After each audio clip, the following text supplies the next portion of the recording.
Lifeway Research is suggesting that pastors are struggling with various issues. I want to get your take on a couple of these. Okay. 47% of the respondents indicated they have a gap in their leadership skills. So how would you advise pastors to take practical steps to grow like in their weekly rhythms and personal growth? Yes. Number one would be, let's own it. We, as a whole, we're not ready for the whole world to shift. I remember back when I was in seminary being challenged with the fact that you can tell when a guy graduated from seminary by his bookshelf. And the condemnation was, we quit learning.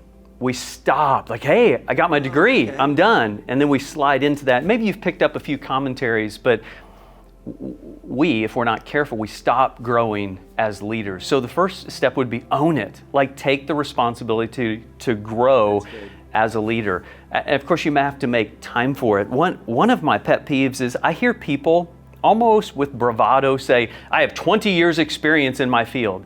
But if you'll really listen, they actually have 1 year of experience they've repeated 20 times. We can't be that as pastors. We can't be leaning back on yesteryear or what we've always done.